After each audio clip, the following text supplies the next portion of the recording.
Биздин жүзүм багыбызга кош келиңиздер. Биз буюрса бир канча түрдүү жүзүмдөр өстүрөбүз. Өзүбүзчө кирип көрсөңүздөр болот.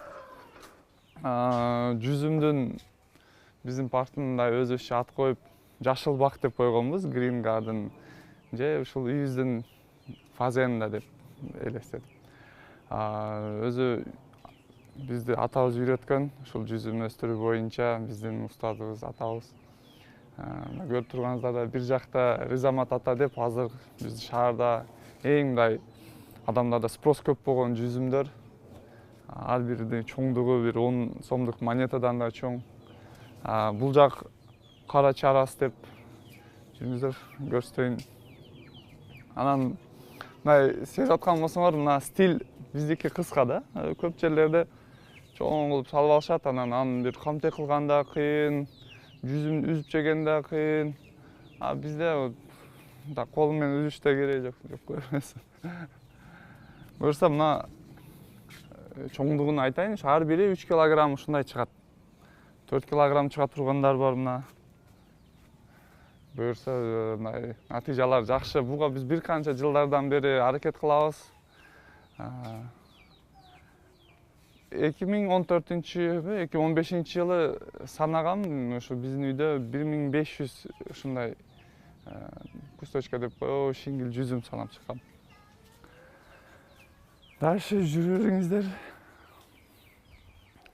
Эми биз үйдө мындай бөлүп койгонбуз да, туннель кылып. Кызыл жүзүм туннель, бул Хусейндики. Бул жакта только жашыл жүзүм бар. Хусейн деп коет, бул именно Жалал абадтын айтканда негизги жүзүмү. Любой үйгө кирсеңиздер албетте жүзүм табасыздар. Анан Жалал абад ушунусу менен бир өзгөчөлүгү турат. Оштагы любой жер үйдө жүзүм обязательно болуш керек деген. Жүзүм жок болсо үй мындай айтканда бүтпөгөндөй. Башка үйлөргө кошуналарына да бир карасаңыздар, баарында жүзүм албетте бар. Акыркы жак кичине өзгөчөлүгү турат башка жүзүмдөрдөн, анткени айткандай биз үй бүлөбүз менен кызыгабыз. Анан чоң акам өзү Кавказ, жүзүмдүн мекени өзү Кавказ болгон үчүн эң жакшы жүзүмдөрдөн акам ушул жактан алып келген. Бул кишмиш деп коет, кишмиш лучистый деп, ичинде мындай данеги болбойт, без косточки. Цвети дагы мындай бизде шаарда кездешпей турган мындай розовый түстө болот. Андай размерлерде узун, башка мындай местный жүзүмдөргө караганда кыйла. Мисалы 35-40 сантиметрлик узундугу. Дальше келе беребиз. Бул жакта уже биздин лилия деген жүзүмүбүз башталат. Алар лилия. Бул эмнеси менен өзгөчө? Мейиз жейсиздер го. Ошол мейиз, ушул турган жерде эле өзү мейиз болуп калат. Бул мына обязательно бир же барып кургатпайбыз. Айтканда атайын мейиз үчүн даярдалган. Көчөдө жеп жүргөн мейизиңиздерди биз ушинтип турган жеринен эле даярдайбыз. Дальше атаман Павлюк. Бул да жакшы жүзүм. Наркындан кичине өзгөчөлүктөр, кичине тогологураак. Эң чоңу биздин үйүбүздөгү эң авторитетный жүзүм бул Преображенка деп. Тоже Кавказдан алып келгенбиз. Бул башка жүзүмдөрдөн көлөмү менен, чоңдугу менен, анан ар бирин силерге бир мисал катары көрсөтсөм. Бул бир Преображенка. Мына азыркы адамдардын үйүндө бышып аткан Хусейндин айырмасы. Адамдарга эми ушундай болду, бизде уже бышып калды. Түсү да өзгөчө. Бир мындай золотистый түс деп айтсак да болот, мындай кызыл аралаш. Анан жүзүмдөр көргөн болсоңуздар, биз мындай жердин астынан баштап өстүрүп чыгабыз. Мына. Анча-мынчасы жерге тийгендер уже алып койдук, чөжөлөр жеп коюп атат деп. Буну чоң чөжөлөр жеген уже жиендерим. Нелер калбай калыптыр. Дагы эмне бул жүзүм боюнча уже базарга алып чыгып баштадык сатууга. Бирок биз ошол түз эле базарга алып чыгабыз, сатабыз. Анча-мынча клиенттер өздөрү келет. Пока жүзүм боюнча жакшы эле, только эми дагы эле үйрөнүп атабыз. Ар дайым да кандай кылсак болот, жакшы кышка сактагандарды азыр пландап атабыз, кантип сактасак деп. Зорго бир нерселерди таяп койбосок, муну көп кылганын карасаңыздар, ушул жерде билбейм канча муну өтө этият кылыш керек, сынып кетиши ыктымал өтө көп. Мына бир 200дөн ашык шабдал бар, 3 ящик чыгат. Ошол быйыл буюрса шабдалга өтө тоебуз. Өзүбүздүн огороддон. Бул да шабдалы. Только бул чоңураак шабдалы. Уже бышкан, даяр, жумшак. Ушундай арчылыштары да оңой. Ушундай арчып туруп. Негизи анар, анан инжир, жүзүмдөрдү биз кышында көмөбүз. Себеби бизде суук болгонуна байланыштуу. Эми муздап калбасын деп. Кышта мыналар формасыны көрсөңүздөр, бир жака мындай ийилип өстүрөбүз. Анткени кышта бизде мындай көмгөнгө оңойраак болушу үчүн. Любой мынаны формасын карасаңыздар, бир жака жаткан. Ушул бойдон жаткырып туруп, саман менен ар кандай ошол камыш менен уруп чыгабыз. Бул анарлар да жакшы. Анар биздин базарда эң кымбат мөмөлөрдөн бири. Билесиздер, бышканда 1 килограмм 300 сомго чейин барат.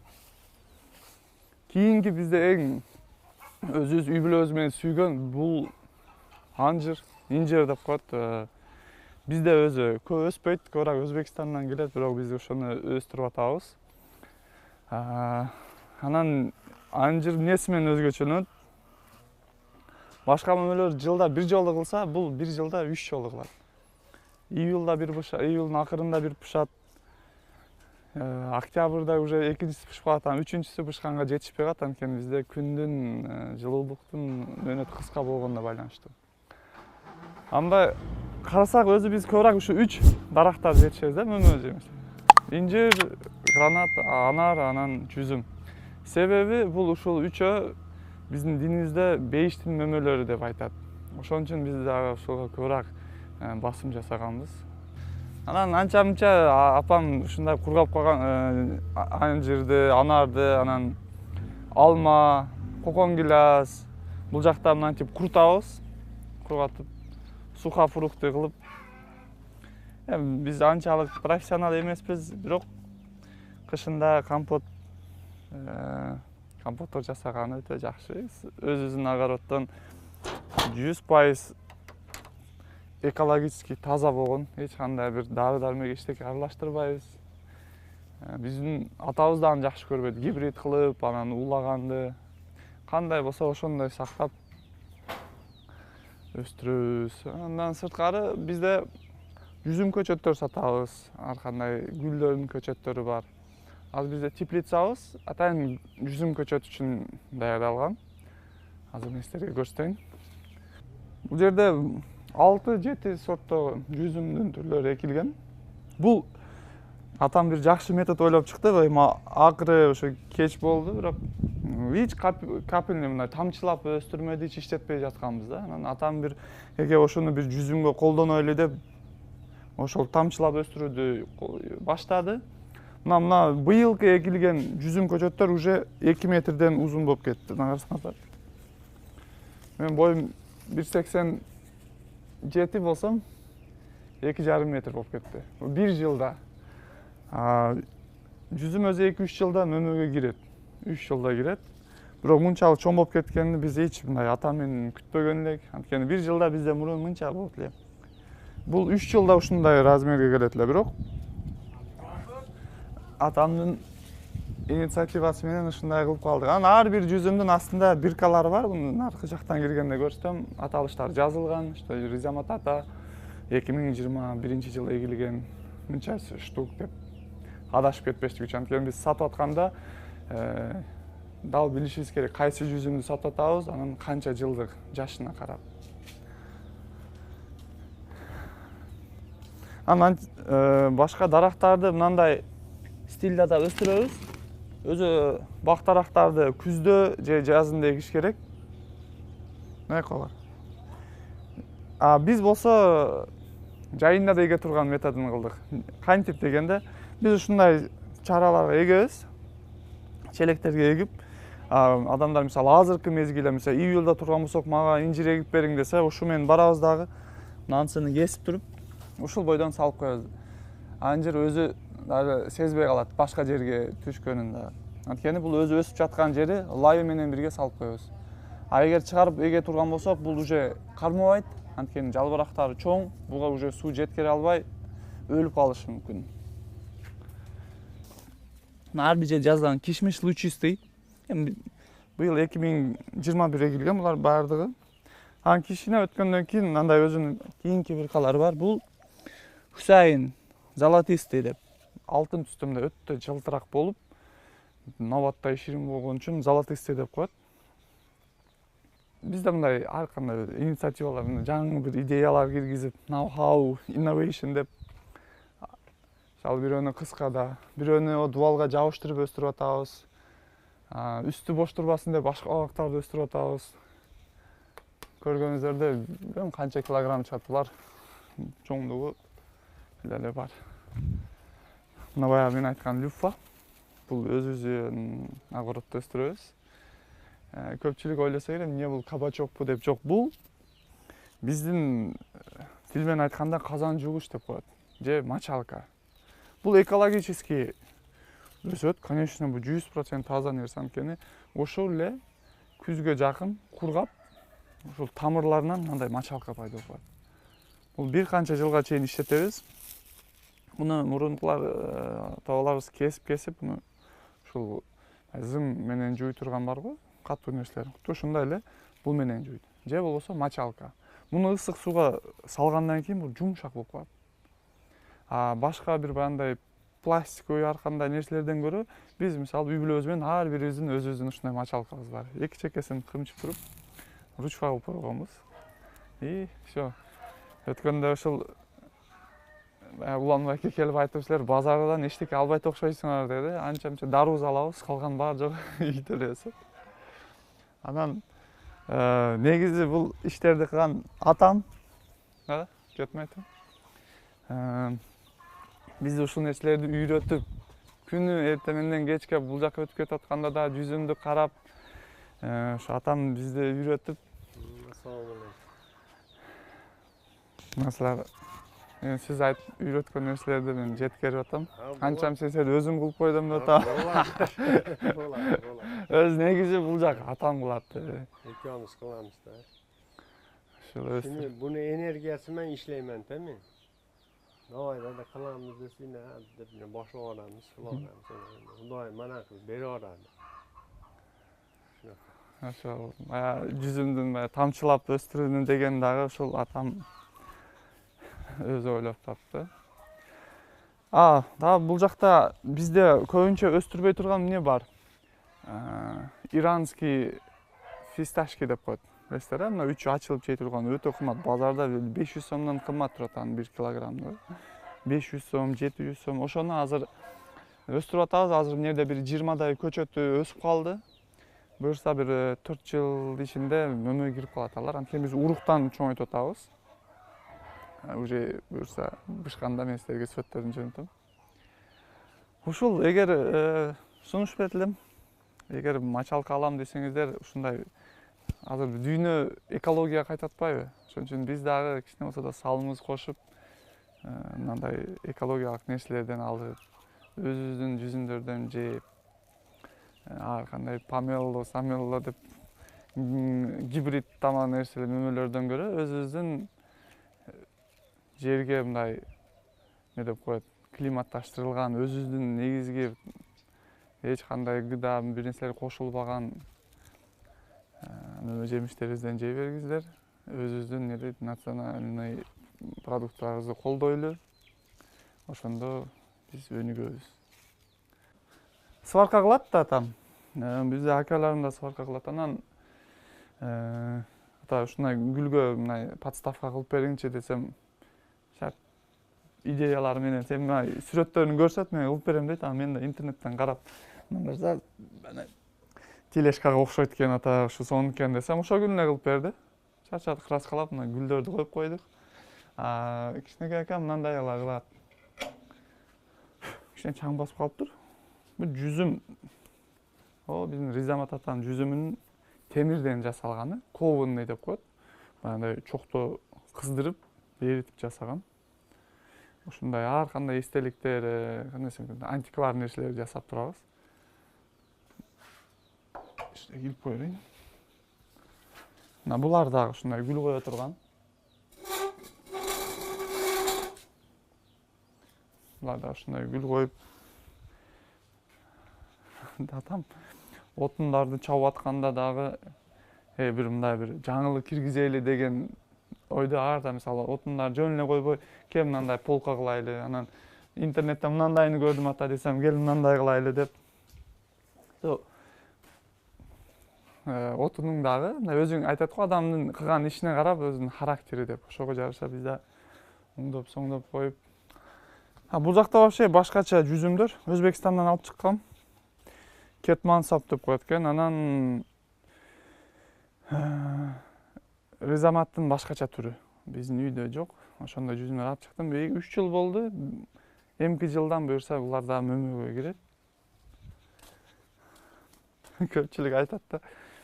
Мен багбанчылык менен алектенип атам. Чык, любой көчөт бар десем, бирөө айтат да. Любой барбы деди. Бар десем. Аз мен айтсам уялып калбайсыңбы деди. Жок, айта бер, любой нерсе бар десем. Банан барбы деди. Өлдүң да дедим. Бар да дедим. Анда чоң бананыбыз бар эле.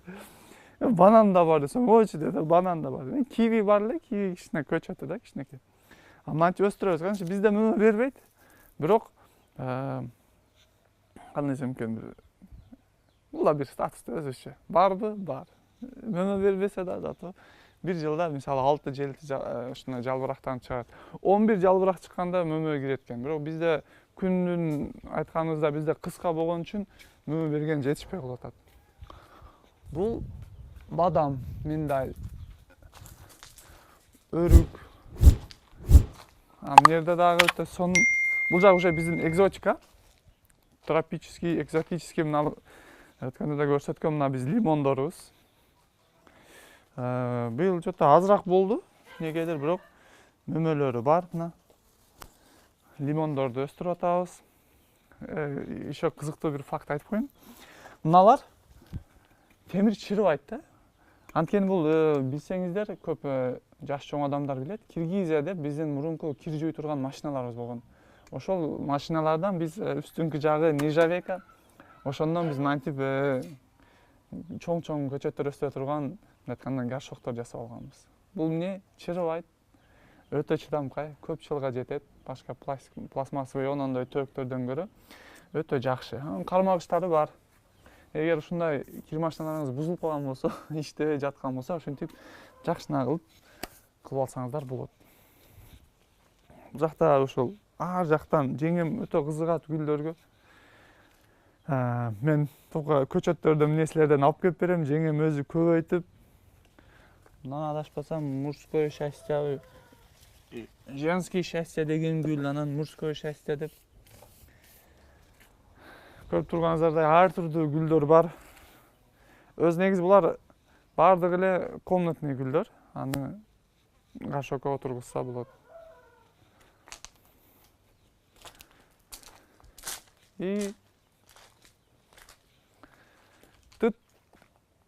Мындай мөмөлөр экиге бөлүнөт да. Курук мөмөлөр, анан айтканда нымдуу мөмөлөр деп. Курук мөмөлөр ичинде эң пайдалуусу бул жаңгак.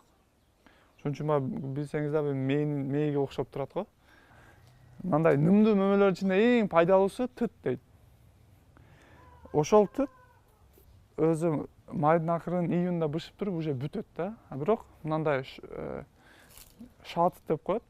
Бул азыр көрүп турганыңыздардай бул кышка чейин боло берет. Бул башка туттардан көрө чоңураак, анан вкусу дагы, анан давленияны түшүрүшү ар жактан мындай пайдалуу. Кышка чейин болот, эч бир арман жок кылат да мөмөнү өзү да. Жегенде дагы. Бул жакта жандуулар өстүрөбүз. Булар да уже гүлдөр, китайский роза деп коет, мына карасаңыз канча. Өзү гүлдөр жакшы көрөм. Гүлдөр жакшы көргөн адамдарды да жакшы көрөм. Не деп коет, инкубаторго алып келейин сиздерди. Гүлдөр жетиштирип чыгара турган кичинекей инкубаторубуз бар. Гүлдөр инкубатору. Бул жерде кичине мындай антиквар гүлдөр да сыртка алып чыгбайбыз, өтө этияттап бекитип алып өстүрөбүз. Фиалкалар, негизи фиалка, галаксиния деп, пеларгония деген ар кандай мындай кымбаттуу гүлдөрдү өстүрөбүз. Көрүп турганыңыздар мындай инкубаторда настоящий биринчи чөйжө болот, анан чоңойот, анан тугум берет дегендей, буларда биринчи мындай жалбырактарынан өстүрөбүз. Кичине алар тамыр атат да, кичине чоңоюп, ар бир жалбырактан анан бирден көчөт пайда болот. Кетти, ананкысы уже мындай чоңоюп калат. Кийин уже мындай болот. Уже бир 10 чакты жалбырак чыгарып, өздөрүнчө эгемендүү болуп, кийин чоңоюп мындай болот. Кийин ушинтип, мынтип гүлдөп калат. Булар уже көрдүңүзбү, сууду башкача бир методдор менен өстүрөбүз. Өздөрү сууду ичип алат да.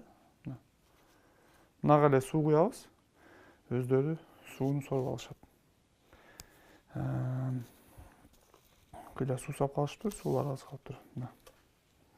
Көргөнүңүздөр мына өзү жиби менен өзүгө керектелүүчү сууду ичип алат. Биз баягы үстүнөн куюп, эски метод жок да, уже ар бир сферада дейли өзүнүн мындай технологиясы менен кетип атат. Суу куюп койсоң, мындай тамырга ашыкча суу болуп кетсе, чырып кетет, азыраак болуп калса куруп калат. Азыр мына өздөрү замандын талабы менен өздөрү каалагандай ичип, өсүп, мындай жакшы результаттар болуп атат. Булардын аттарын жеңем жакшы билет эле. Бирок жеңем өстүрөт бул гүлдөрдү. Ар кандай антиквар гүлдөрдү алып келет, каерде эмне көрсө алып келип өстүрүп, өзү көбөйтүп, карасаңыз. Өзү баягыны Юра Шатуновдун ыры жагат да, белые розы, беззащитные шипы деп. Иштете алабыз дагы, 1-2 күндөн кийин тыштай беребиз, ушу менен өлдү да. Гүл подарка кылсаң, ушундай төбөктөй гүлдөрдөн бер.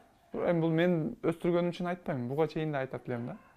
Бер, мисалы, турсун ушундай вечный иштетсин, гүлдөп турсун, ар дайым бир жолу берип 3 күндөн кийин кургап калып тыштай берип, беззащитный болуп жүргөндөн көрө, ушундай гүлдөрдөн мен буга чейин да биз буларды жетиштириштен мурун ушинтип эле алып келе берет элем. Майрамдарды алып келем, жеңем алып келем, ушинтип акыры жеңем. Токтом, биз дагы өстүрөлү дегендей анан идея келип кетип баштады. Мынтип прям колдоп сразу мындай стеллаждарды жасап берип, өздөрүнүн лампочкасы жок болсо да гүлдөргө коюшуп. Анан мындай домиктерди интернеттен көрүп эле жасадык. Азыр бар жок интернетте. Атайын бир жерде окуп келиш шарт эмес. Ошо интернеттен эле карап туруп мындай домиктер гүл койгончу. Ар кандай форматта кичинекей кылып жасалса болот.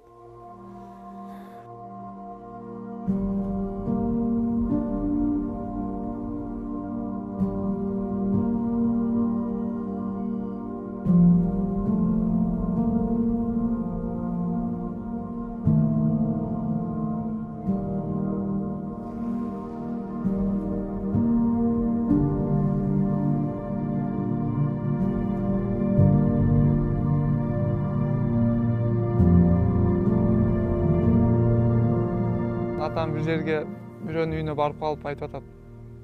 Ошол бир адамдын атасы жүзүм өтө сонун экен да. Кантип жетиштиңер буларга? Кантип силерки ушунчалык сонун? Эмне кошосуңар? Эмне кылып карайсыңар десе, баягы адам муну атам карайт. Бирок билбейм кантип караш экендигин. Бир силер кескенде эле кесет, силер тазалагандай эле тазалайт дейт. Бирок бир ошол атамдын бир өзгөчөлүгү бар дейт да, ушул көчөлөрдү Алла үчүн мусорларын өзү тазалайт экен да. 70-тен өтүп калган чал көчөлөргө чыгып, эч ким ага айтпайт. Бирок Алла үчүн ошол жолдорду тазалайт экен. Анан атам айтат да, биз дейт дүйнөлүк эле себептерин кыла бериппиз.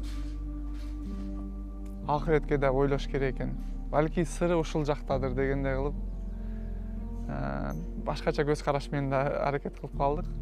Только дары сеп дебей. Эми бирөөлөргө жакшылык кылышыңда, адамдарды көчөлөрдө ыхсан кылышыңда, бирөөлөр келсе бул менен сыйлашыңда сыр болушу мүмкүн. Ошол сиздер менен Багбан Абдыкадыр Абдышукуров. Биздин бакка келиңиздер. Жүзүм көчөт, гүл көчөт, анжир көчөт. Жок дегенде келип сонун сүрөткө түшүп кетсеңиздер болот. Эшигибиз ар дайым сиздерге ачык. Шаарда, Жалбат шаарынын центринде эле жайгашкан. Буюрса биздерге кайрылсаңыздар болот. Өзүбүздүн тажрыйбабыз менен, өзүбүздүн бир консультация бөлүшүүгө ар дайым даярбыз. Сиздерге чоң рахмат. Саламатта калыңыздар.